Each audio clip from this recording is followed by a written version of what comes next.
منگنی کے بعد میں بہت پریشان تھی۔ امی اور خالہ بھی آزردہ تھی مگر ابو کے آگے کسی کی نہ چلی۔ انہوں نے دانش کی بجائے میرا رشتہ مہب سے کر دیا۔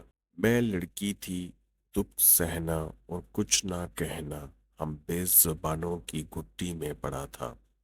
دانش کا برا حال تھا، جبکہ وہ ابو کا پیارا بھتیجا تھا اور میرا رشتہ اسی سے طے کیا جانا تھا۔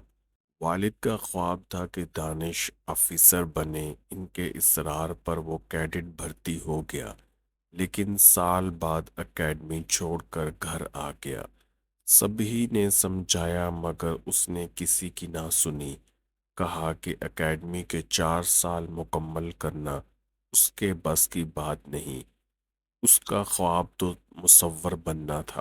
اس جواب پر والد صاحب ناراض ہو گئے۔ صاف کہہ دیا کہ تم نے روشن مستقبل کی راہ سے فرار اختیار کر لیا ہے تو یاد رکھنا کہ میں اب تمہیں اپنا داماد بھی نہیں بناؤں گا۔ دانش کا شوق تھا کہ وہ آرٹسٹ بنے، پینٹنگ عمدہ بناتا تھا۔ اس کا رجحان مصوری کی جانب تھا۔ اس نے اپنے والد اور چچا کی خواہش کے برعکس ایک آرٹ کالج میں داخلہ لے لیا۔ وہ سمجھ رہا تھا کہ چچا اس سے وہلانہ پیار کرتے ہیں، یہ وقتی غصہ ہے، جلد ہی مان جائیں گے، لیکن ابو نے مان کر نہ دیا اور میری منگنی اپنے ایک کزن کے بیٹے مہب سے کر دی، جس نے مقابلے کا امتحان پاس کیا اور آفیسر ہو گیا تھا۔ مہب سے میری منگنی کے بعد دانش نے ہنسنا بولنا کھانا پینا چھوڑ دیا۔ میں بھی اس رشتے پر خوش نہ تھی۔ دانش کی جدائی کے خیال سے دل ڈوبا جاتا تھا۔ دانش کی والدہ امی کی سگی بہن تھی۔ ہم سب ایک گھر میں رہتے تھے۔ میری منگنی ہو گئی تو میں نے دانش کے کمرے میں جانا چھوڑ دیا۔ اس سے بات چیت بھی کم کر دی۔ اس بات کا اسے افسوس تھا، مگر میں کیا کرتی؟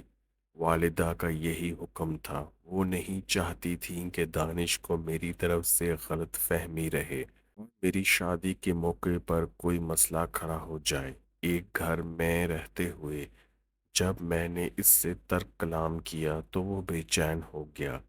ہر روز کھڑکی سے ایک پرچہ میرے کمرے کے اندر ڈال جاتا، جس پر کوئی درد بھرا شعر لکھا ہوتا۔ میں پرچہ پڑھ کر پھاڑ دیتی مگر جواب نہ دیتی۔ جانتی تھی اگر ایک بار جواب دیا تو یہ سودا مہنگا پڑ جائے گا۔ وہ روز جواب کی امید باندھ لے گا۔ میں نے امی کو بتا دیا تھا کہ آپ کا بھانجا اتنا نڈر ہے، روز المیہ اشعار لکھتا ہے۔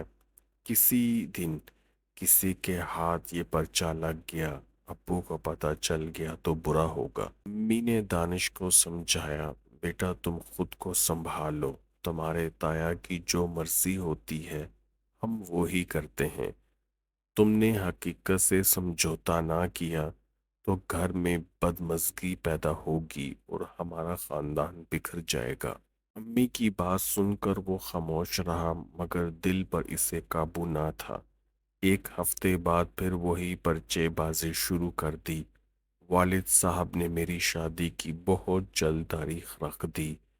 میں نے سوچا کہ فی الحال دانش کو اس کے حال پر چھوڑ دوں، وہ اپنا اس طرح غم غلط کر رہا ہے، کچھ کہا تو کہیں کوئی غلط عمل نہ کر گزرے۔ کچھ دنوں بعد اس نے میرے لیے ایک نئی پریشانی پیدا کر دی۔ پرچوں پر لکھتا، اگر جواب نہ دیا تو بھوک ہڑتال کر دوں گا۔ پھر واقعی اس نے بھوک ہڑتال کر دی۔ 3 روز دانش نے کچھ نہ کھایا تو میں نے اسے سمجھایا کہ دیکھو، تمہاری اس قسم کی حرکتوں سے سوائے پریشانی کے کچھ حاصل نہ ہوگا۔ تم تو پریشان ہو ہی، مجھے کیوں پریشان کرتے ہو؟ تو کیا تم اپنی منگنی سے خوش ہو؟ خوش ہوں یا نہیں، اب یہ ایک لا حاصل سوال ہے۔ ابو تمہاری زندگی بنانا چاہتے تھے اور تم اکیڈمی سے بھاگ آئے۔ اب ان کا ارادہ بدل نہیں سکتا اور میں والد کے سامنے ڈٹ نہیں سکتی۔ منہ زوری نہیں دکھا سکتی، وہ جو چاہتے ہیں اس کی اطاعت کرنی ہے، اسی میں ہماری بھلائی ہے۔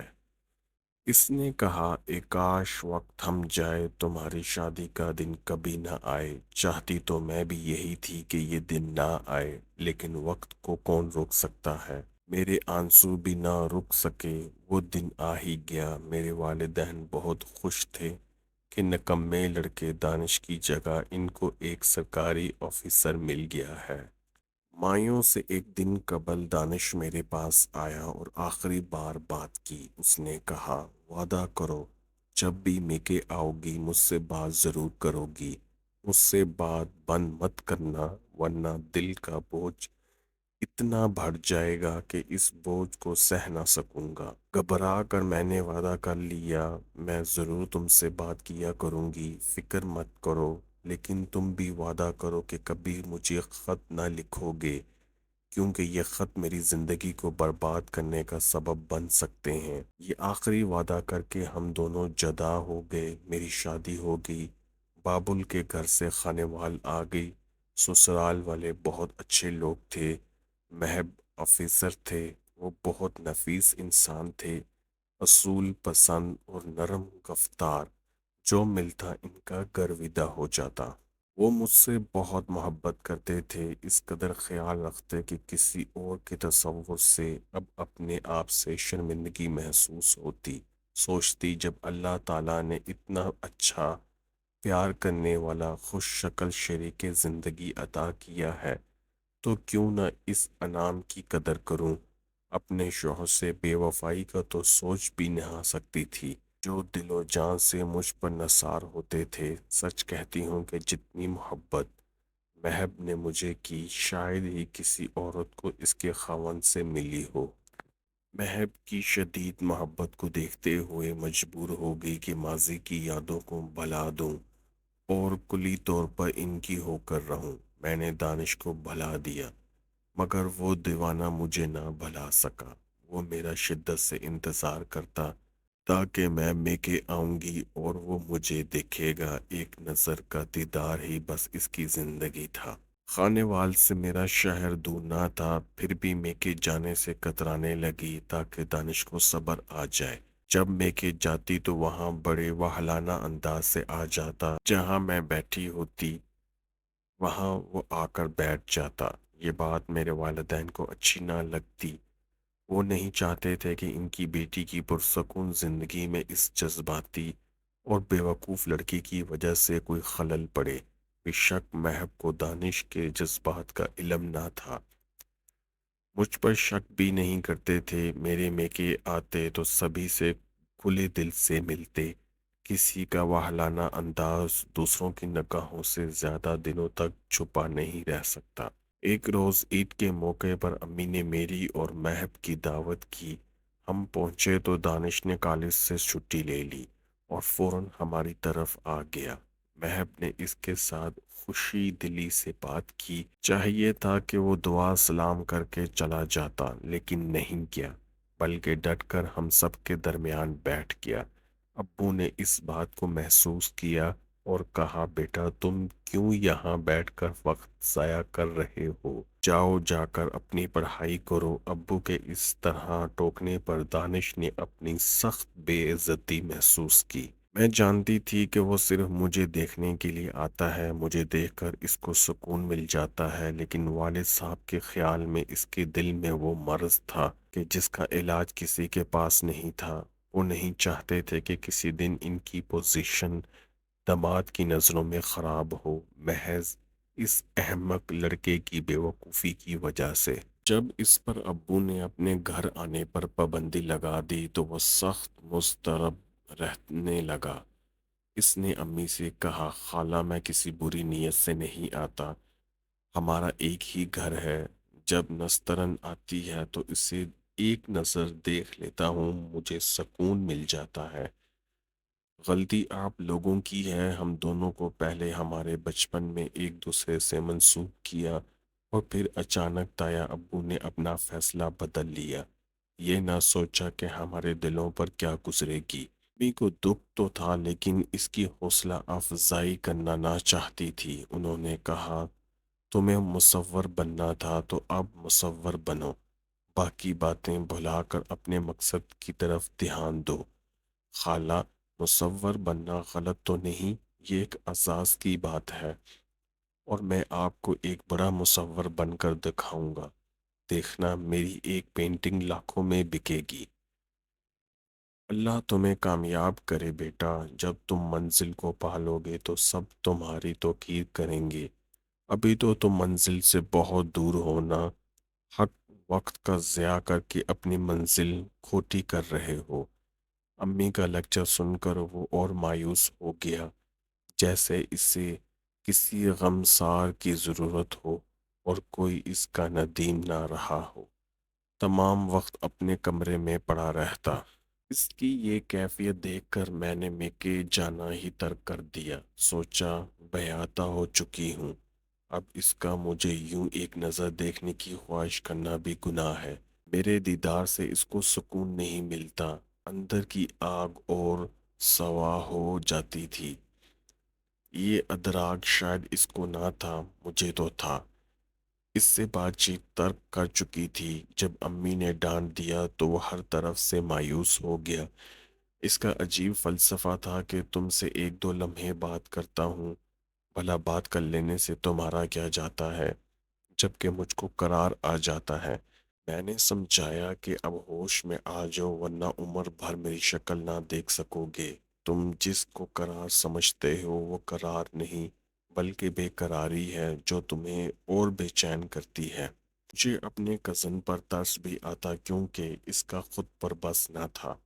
آخری حل بس یہی تھا کہ اپنی ازواجی زندگی بچانے کی خاطر میکے سے مکمل ناتا توڑ لوں، آنا جانا بالکل ترک کر دوں۔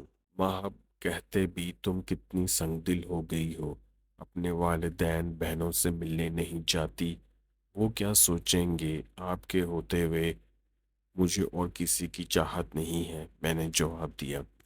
جب سال بھر میکے نہ گئی تو مجھ کو دیکھے بنا دانش کی حالت غیر ہو گئی تھی۔ وہ دل کے ہاتھوں مجبور ہو کر ایک روز خود ہمارے گھر چلا آیا۔ اس نے میرے دیور سے دوستی کر لی۔ اس کا جنون روز بروز بڑھ رہا تھا، شاید اسے اپنے آپ پر قابو نہ رہا۔ وہ میرے دیور سے ملنے آتا اور 2-3 روز ٹھہر جاتا۔ امی ابو کو علم نہ تھا کہ وہ میرے گھر تک پہنچ گیا ہے۔ اللہ جانے کیا چاہتا ہے، میں دنیا داری کی خاطر بس اس سے سلام دعا کر لیتی مگر دور رہتی۔ ہماری ساس کہتی تمہارا چچا زاد آیا ہے بھائی، کچھ خاطر مدارت کرو، کھانا وغیرہ ڈھنگ کا پکاؤ۔ تب میں ملازمہ کو ہدایت کر دیتی کہ مہمان کو کوئی اچھی سی ڈش بنا کر دینا، لیکن اس سے بے رخی برقرار رکھی تاکہ دیور کے کمرے تک ہی وہ محدود رہے۔ 1-2 بار منع کیا کہ یہاں مت آیا کرو، لیکن دانش نے سنی انسنی کر دی۔ لگتا تھا کہ میری بربادی کا آغاز ہو چکا ہے۔ وہ کسی کی بات مانتا تھا اور نہ سنتا تھا۔ ایک بار جب آیا تو 2-3 دن ہمارے گھر پڑا رہا۔ میں نے اسے دور سے سلام کیا اور کوئی بات نہ کی، مگر پریشان تھی کہ یہ کیوں آ گیا ہے۔ اپنی پریشانی گھر والوں پر ظاہر بھی نہ کر سکتی تھی۔ سوچا امی جان کو فون کروں کہ یہ جلد جلد میرے گھر آنے لگا ہے۔ پھر خیال آیا وہ گھبرا کر کہیں ابو سے بات نہ کہیں اور وہ یہاں آ کر اس کی بے عزتی کریں تو کوئی بات ابھی میرے سسرال والوں پر آیا نہ تھی، وہ کھل جائے گی۔ میں دانش کی اس جنونی کیفیت سے بھی ڈرتی تھی جس کی وجہ سے وہ میرے گھر آ جاتا تھا۔ ابھی تک تو اس کے آنے کو میرے سسرال والوں نے کوئی خاص اہمیت نہ دی تھی، لیکن کسی بھی وقت اس کی کوئی حرکت، کوئی دوسرا رخ بھی اختیار کر سکتی تھی۔ سوچا کہ امی کو بتانے سے بہتر ہے کہ ایک بار اور اسے سمجھانے کی کوشش کروں، میری بات پھر بھی سن لے گا۔ امی ابو سے تو سخت برہم تھا وہ۔ اس روز مہب کی رات کی ڈیوٹی تھی، وہ سر شام گھر سے چلے گئے۔ آدھی رات کے وقت کسی نے میرے کمرے کی کھڑکی کے پٹ کو اپنی انگلی سے ہلکا سا بجایا۔ سمجھ گئی کہ دانش ہے، بات کرنا چاہتا ہے۔ اپنے کمرے سے نکلی اور اسے کہا کہ دانش تم ہوش میں تو ہو؟ کیوں رات گئے کھڑکی بجا رہے ہو؟ میرے دیور یا سسر کی آنکھ کھل گئی تو کیا سوچیں گے؟ کیوں میرا گھر تباہ کرنے پر تلے ہو؟ آخر تم میرے گھر آتے ہی کیوں ہو؟ کیا یہ چاہتے ہو کہ محب مجھے طلاق دے دے یا مجھے رسوا کرنا چاہتے ہو؟ کہنے لگا آخری بار آیا ہوں، ایک بار میری بات سن لو، پھر کبھی نہیں آؤں گا۔ سمجھ گئی کہ بات کہنے لگا آخری بار آیا ہوں، ایک بار میری بات سن لو، پھر کبھی نہیں آؤں گا۔ سمجھ گئی کہ بات کیے بنا ٹلنے والا نہیں۔ کہا کہ لان میں چل کر بات کر لو، یہاں سب اپنے کمروں میں سو رہے ہیں، کسی کی آنکھ کھل گئی تو برا ہوگا۔ ہلکی سردیوں کا موسم اور چاندنی رات تھی، مجھے خوف آ رہا تھا لیکن بات کرنا بھی ضروری تھا۔ ہم لان میں بڑی کرسیوں پر آمنے سامنے بیٹھ گئے۔ اس نے کہا کہ میرے پاس تمہارے چند خطوط ہیں، تم کو دینے آیا ہوں۔ ملک سے باہر جا رہا ہوں، تمہاری امانت دینا تھی، تبھی آ گیا ہوں، اب کبھی نہ آؤں گا۔ شکریہ، لیکن یہ خطوط تم خود بھی تلف کر سکتے تھے۔ اس طرح تو شاید مجھ سے خوف آتا رہتا اور یقین نہ کرتی کہ میں نے تلف کر دیے ہیں۔ ابھی یہ بات ہو رہی تھی کہ آہٹ ہوئی۔ محب نہ جانے کیوں اور کیسے رات کی ڈیوٹی چھوڑ کر گھر کے اندر آ چکے تھے۔ گیٹ کی چابی ان کے پاس رہتی تھی، جب چاہے کھول کر اندر آ سکتے تھے، کسی کو ڈسٹرب نہ کرتے۔ سچ تو یہ ہے کہ دانش کو اس قدر افسردہ دیکھ کر اس دم میں بھی افسردہ ہو چکی تھی، لیکن ابھی اس نے خطوط مجھے لوٹائے بھی نہ تھے کہ محب کے قدموں کی آہٹ پر وہ گیراج میں کھڑی سسر صاحب کی گاڑی اوٹ میں ہو کر دیور والی جانب محب کے قدموں کی آہٹ پر وہ گیراج میں کھڑی سسر صاحب کی گاڑی کی اوٹ میں ہو کر دیوار والی جانب فرش پر یوں کھڑا، یوں اکڑو بیٹھ گیا کہ نظر نہیں آ رہا تھا۔ وہاں سے گزرتے ہوئے محب نے اس کو نہیں دیکھا، لیکن مجھے لان سے برآمدے کی جانب جاتے دیکھ لیا۔ پوچھا اس وقت لان میں کیا کرنے گئی تھی؟ میں سردی سے کپ کپا رہی تھی، مجھے کمرے میں گرمی لگ رہی تھی، کچھ گھٹن محسوس ہو رہی تھی تو باہر چلی آئی تھی۔ انہوں نے میری بات کا اعتبار کر لیا اور مزید کوئی سوال نہ کیا۔ بولے آج میٹنگ تھی، جلد ختم ہو گئی، اپنی ڈیوٹی معاون کو سونپ کر چلا آیا۔ طبیعت کچھ ٹھیک نہیں لگ رہی، آپ سو جائیے، نیند لیں گے تو صبح طبیعت ٹھیک ہو جائے گی۔ اللہ جانے میں نے اپنے خوف اور لرزتی آواز پر اس وقت کیسے قابو پایا تھا۔ اللہ نے میرا پردہ رکھنا تھا سو رکھ لیا۔ زندگی میں ایک بڑا طوفان جو آنے والا تھا، رب العزت نے مجھے اس سے بچا کر میری عزت بھی رکھ لی تھی۔ اگر وہ گراج سے گزرتے ہوئے دانش کا سایہ بھی دیکھ لیتے تو سوچتی ہوں کیسی تباہی آ جاتی۔ آج بھی اس بھیانک رات کا دھیان آتا ہے تو میری روح لرز جاتی ہے۔ سوچتی ہوں شاید اس وجہ سے مجھے اللہ نے رسوائی سے بچایا کہ میری نیت نیک تھی، کوئی برا ارادہ دل میں نہ تھا، بلکہ اپنے شوہر کی محبت بچانے کے لیے ہی میں نے دانش سے بات کرنے کا خطرہ مول لیا تھا۔ یہ واقعہ دانش کے دل و ذہن پر بھی گہرے نقوش چھوڑ گیا۔ اسے واقعی مجھ سے محبت تھی، تبھی تو اس روز کے بعد کبھی میرے گھر نہ ہی آیا۔ گھر آنا تو کیا کبھی سامنے بھی نہیں آیا۔ اس نے اپنا گھر، اپنا ملک سب چھوڑ دیا۔ اللہ جانے کس حال میں اس کی زندگی بسر ہو رہی ہے، میں نے کبھی یہ جاننے کی کوشش نہیں کی۔ اسے گئے 20 برس سے اوپر گزر چکے ہیں۔ سنا ہے کبھی کبھی اپنی والدہ سے فون پر بات کر لیتا ہے، لیکن خاندان کے باقی افراد کو اس نے یکسر فراموش کر دیا ہے۔